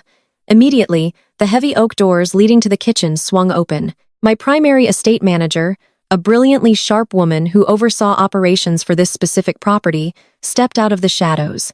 She was dressed in a pristine black suit holding a silver tray. Resting on top of the tray was a sleek digital iPad. She bypassed everyone in the room, walking with absolute deference straight to my side. She handed me the tablet with a polite bow and stepped back, standing perfectly at attention behind my right shoulder. The entire room watched this flawless display of executive subordination in stunned silence. I unlocked the screen and swiped open the master property management file. I tapped the display, syncing my tablet directly to the massive smart television mounted above the roaring stone fireplace. The screen flared to life, illuminating the dark room with crisp, high-definition corporate documents. "Since you struggle with basic comprehension, Jamal, I will provide visual aids," I said, turning my gaze back to the crowd. I tapped the screen. The first document appeared on the massive display. It was the official notarized property deed for the Obsidian Chalet. There, printed in bold, undeniable black ink, was the legal ownership structure. It listed Apex Alpine Holdings as the sole proprietor. I swiped to the next slide, displaying the corporate registration documents from the state government. It clearly listed my full legal name as the founder, chief executive officer, and 100% majority shareholder of the corporation. The smug smile instantly vanished from Jamal's face. He stared at the giant screen, his eyes darting frantically across the legal text, searching for a loophole that did not exist. The guests began to murmur. William Kensington lowered his glass of scotch, his arrogant posture stiffening as the reality of the documents began to register in his mind. But I was not finished. The true execution had just begun. I swiped to the third and final slide. The screen shifted to display the highly secure billing profile for their specific weekend reservation. I zoomed in on the deposit ledger. "You told everyone you paid for this trip, Jamal," I said, my voice echoing with lethal precision. "You told Ashley's family you handled the $50,000 security deposit to secure this estate. But we both know that is a lie because you do not have $50,000. You do not even have $50. I tapped the highlighted section of the screen, enlarging the image of the payment method. You stole my corporate credit card out of my purse during Thanksgiving dinner, I stated, staring dead into his terrified eyes. You committed federal wire fraud and identity theft to book a reservation through my own company. You thought you were scamming a faceless luxury agency. You had no idea you were renting my house with my stolen money. I pointed to the giant screen above the fireplace. The last 4 digits of the stolen card were displayed in bright red right next to the registered name on the account. My name. The color completely drained from Jamal's face. His skin turned a sickly pale shade of ash. His knees actually buckled slightly, forcing him to grab the edge of a dining chair to keep from collapsing onto the marble floor. The swagger, the fake billionaire persona, and the arrogant confidence evaporated into thin air. He was completely exposed, standing naked in front of the very people he had sacrificed his own sister to impress. I turned my attention away from my hyperventilating brother and locked eyes with the man who had threatened me just minutes prior. It was time to deal with William Kensington. I stepped away from the glowing screen and directed my full, undivided attention to William Kensington. Just moments ago, this man had stood before me with his chest puffed out, threatening to have his private security team drag me into the snow. He had looked down his nose at me, entirely convinced that his fabricated old money status made him a god among peasants. Now, watching the digital proof of my ownership glaring brightly above the fireplace, his arrogant posture had completely evaporated. The velvet blazer suddenly looked cheap. His shoulders were slumped, his face was glistening with a cold, nervous sweat, and the crystal glass of scotch trembled visibly in his hand. I walked slowly toward him, letting the sharp click of my stilettos dictate the heartbeat of the room. The crowd parted like the Red Sea, eager to distance themselves from the blast zone. You were very quick to threaten me with your imaginary security detail, William, I said, keeping my voice perfectly level and conversational. You were incredibly eager to label me a trespasser and mock my background to protect your refined sensibilities. But since we are operating in the spirit of absolute transparency tonight, I think it is only fair that your family receives the exact same level of strict financial scrutiny you tried to weaponize against me. William opened his mouth to speak, but the words died in his throat. He looked at my father for help, but Calvin was staring at the floor, absolutely paralyzed by the sheer magnitude of his own impending ruin. I turned my gaze to the wider audience, addressing the whispering guests, the shocked church friends, and the horrified extended relatives. When a reservation is booked at an Apex Alpine flagship property, we require a $50,000 security deposit to cover potential damages and high-end incidentals. I explained, projecting my voice so every single person could hear the exact mechanics of their destruction.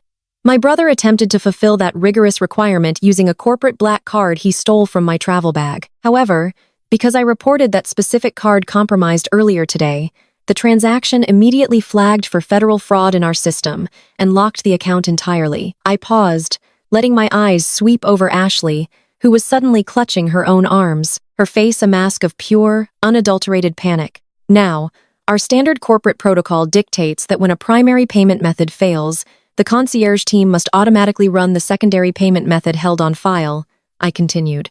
I looked dead at Ashley's pompous parents, my smile hardening into something lethal. By the way, the stolen credit card Jamal used flagged for fraud and locked. So, my staff ran the backup card Ashley's father put on file for the incidentals. I let the heavy, suffocating silence stretch across the grand dining hall. I wanted them to feel every single agonizing second of the suspense. It bounced twice, I said, my voice ringing out with crystal clarity. Insufficient funds. A collective gasp rippled through the room. Ashley let out a sharp, choked noise, taking a sudden step away from her father as if poverty were contagious. William's face turned a violent, splotchy shade of crimson. He puffed his chest out again, desperate to salvage his crumbling dignity in front of the watching crowd. There must be a massive banking error, William stammered, his voice loud and defensive. My primary accounts are currently tied up in offshore investments. The international wire transfers often trigger automatic security freezes. My wealth manager will have this sorted out by morning. How dare you publicly discuss my private finances over a simple administrative glitch? I did not just look into the payment failure. William has replied, cutting off his pathetic excuse with absolute crushing authority. I run a global wealth management firm. When a guest attempts to secure a $20 million asset with a declined credit card, My risk assessment team performs a comprehensive background check. You do not have offshore investments. You do not have a wealth manager. You do not have a family trust fund. What you actually have is a failing regional distribution company, 3 maxed out credit cards, and a second mortgage on a house that is currently listed for short sale. The illusion shattered completely. The grand, elegant facade they had spent months building was ripped away, exposing the pathetic, desperate reality underneath. I looked at Jamal, who was still gripping the dining chair for physical support, and then at Ashley, who was actively hyperventilating. I ruthlessly broke down the entire dynamic for the room to witness. This entire engagement is a spectacular collision of 2 massive frauds, I announced. Ashley and her family thought they had found a wealthy, gullible black family to fund their luxury lifestyle and save them from bankruptcy. Jamal thought he had found a prestigious, old-money white family to elevate his social status and fund his ridiculous tech startup. You are both actively trying to marry into wealth that simply does not exist. Ashley's parents are completely broke grifters, and Jamal is a 2-year-old unemployed thief who still begs his mother to pay his cellular bill. Ashley covered her face with her hands sobbing uncontrollably as her friends stared at her in shock. Jamal shook his head violently, looking like a cornered animal desperately searching for an exit that was not there. But the absolute worst part of this entire pathetic charade, I said, turning my focus directly to my parents, is how the 2 of you chose to finance your side of the illusion. Brenda took a staggering step backward. She raised a trembling hand, her eyes pleading with me to stop. "Jada, please," she whispered, her church lady respectability completely evaporating. "Do not do this. We are your family. You stopped being my family the moment you told me I was too ghetto to attend this dinner," I replied coldly. I looked at the church friends who had praised my parents for their supposed wealth, watching their expressions turn to sheer horror. My parents did not pay for those first-class flights or those custom-tailored coats with their retirement savings.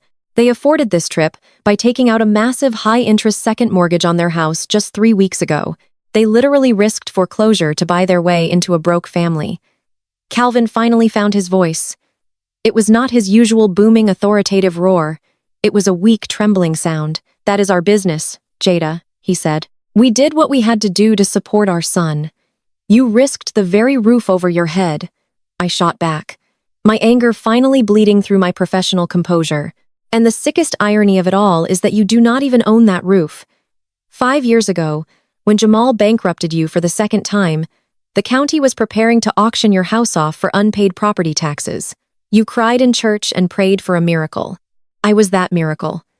I set up an anonymous shell corporation. I paid your back taxes in full, and I have been quietly paying your property taxes every single year since then, so you would not end up sleeping on the street." My mother let out a loud, devastated wail, collapsing into a dining chair. My father stared at me, his eyes wide, completely paralyzed by the revelation that his entire life, his pride, and his home had been secretly sustained by the daughter he constantly diminished. "You are bleeding yourselves dry to fund Jamal's delusions," I stated, my voice echoing off the stone walls. "And you are silently relying on the daughter you despise to keep you from going homeless. You sacrificed your dignity, your morals, and your financial security to impress a man whose credit card declined for a plate of appetizers." The room was entirely decimated. There was no wealth here. There was no high society. There was no old money prestige. There was only a room full of desperate, lying people standing in a house they could never afford, staring at the one woman who actually held all the power. I stood supreme in the center of the wreckage, my tailored suit flawless, my expression completely unbothered. I had promised to burn their facade to the ground, and there was nothing left but ashes. The silence that followed my declaration was so absolute, you could hear the crackle of the burning logs in the massive stone fireplace. For a fraction of a second, the room remained entirely frozen. Then the entire parasitic ecosystem collapsed in on itself with the spectacular violence of a dying star. Ashley turned on Jamal. The sweet, refined, old-money persona she had been projecting all evening completely evaporated, replaced by the shrill, frantic screeching of a cornered scam artist. Her face contorted with absolute rage as she shoved Jamal backward, hitting him squarely in the chest with both hands.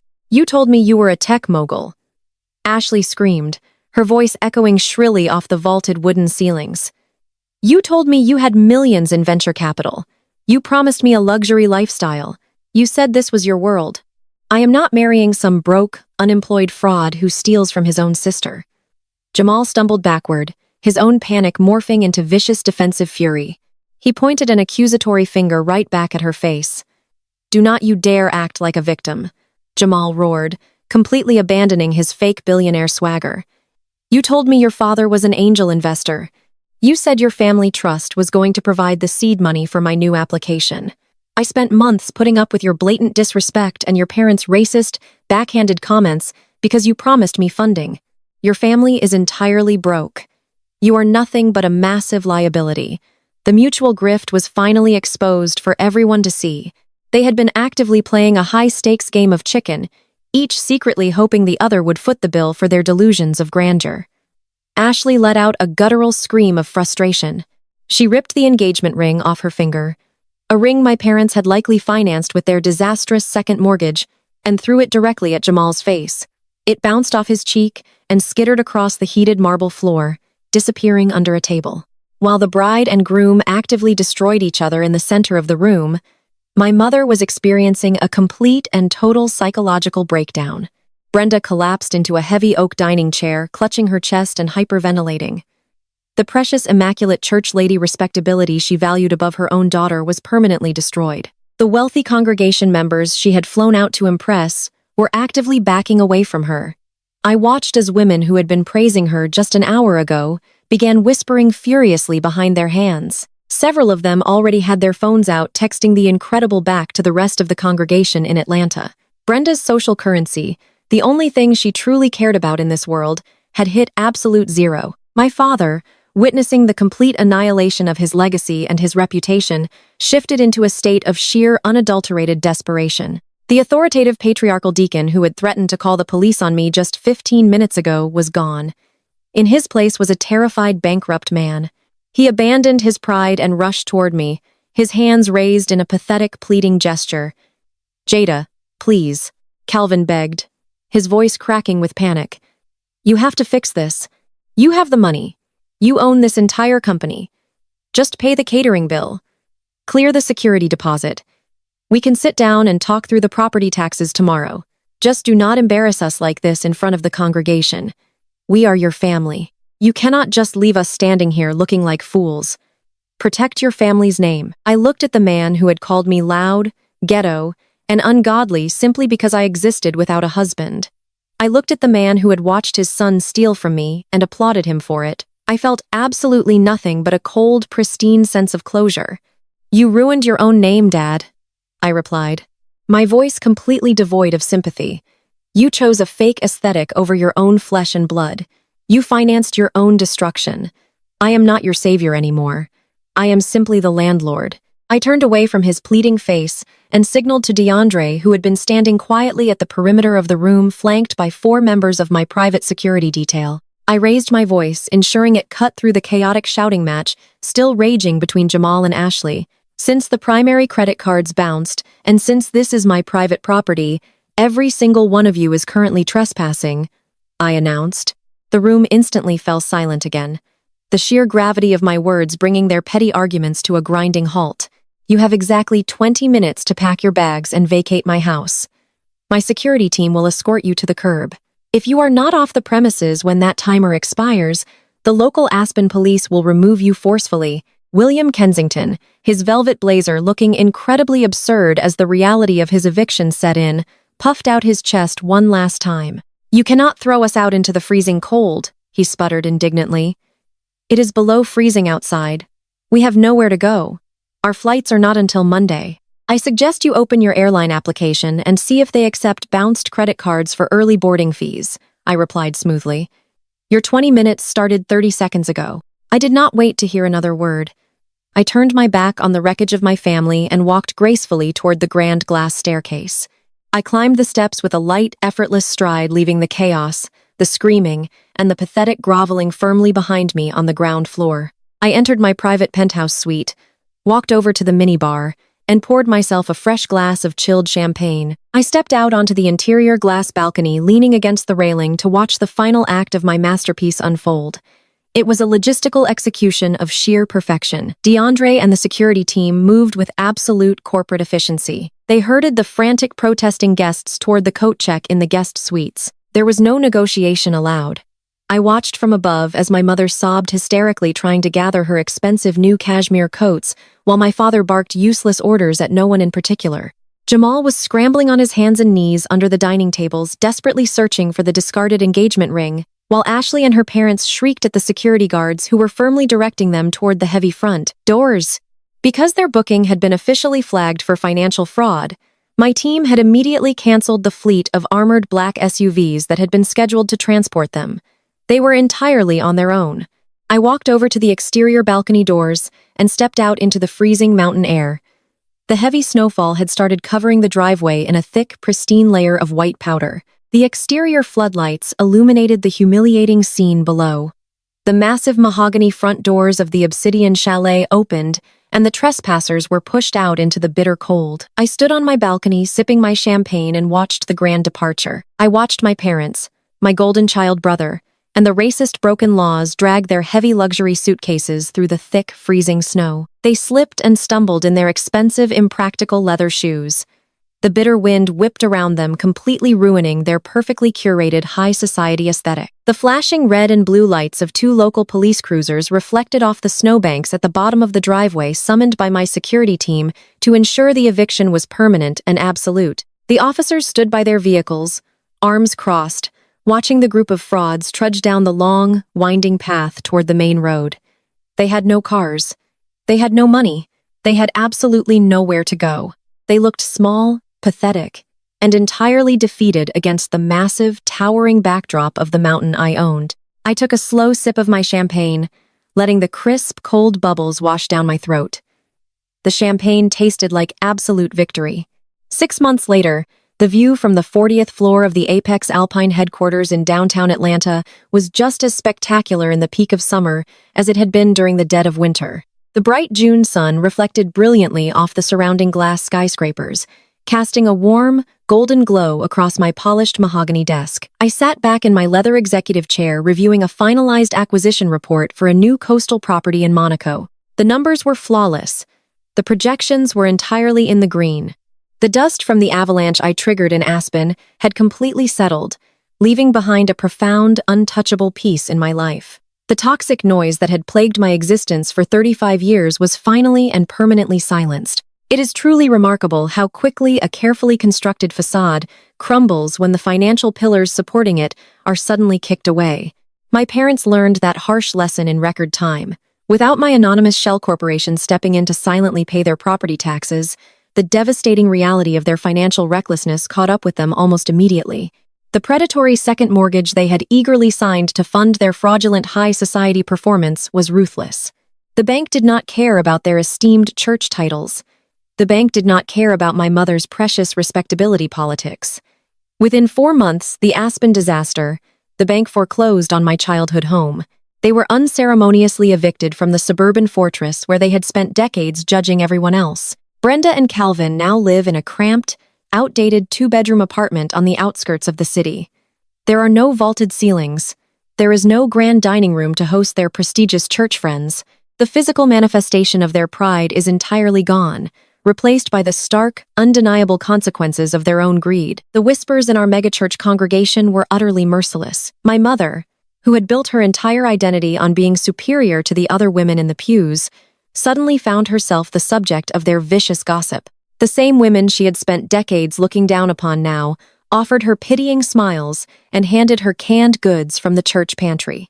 They watched her downgrade from driving a luxury sedan she could not afford to taking the public bus to Sunday service. Her social currency hit absolute zero, and she was forced to swallow the bitter reality that the elite world she desperately wanted to be part of had violently rejected her. As for my golden child brother, his spectacular downfall was the stuff of absolute legend. The moment they were escorted out of the obsidian chalet and dumped into the freezing Colorado snow, the mutual grip connecting him and Ashley completely disintegrated. With no stolen credit card to lean on and no wealthy sister to secretly subsidize his delusions, Jamal was exposed as nothing more than a 32-year-old man with empty pockets and a hollow resume. He had no actual skills, no real degree, and absolutely zero concept of hard work. The corporate world rejected him instantly, exposing the harsh truth that charm in a tailored suit cannot compensate for sheer incompetence. Ashley, realizing that the Williams family wealth was a complete fabrication, called off the wedding before they even boarded their commercial flight back to Atlanta.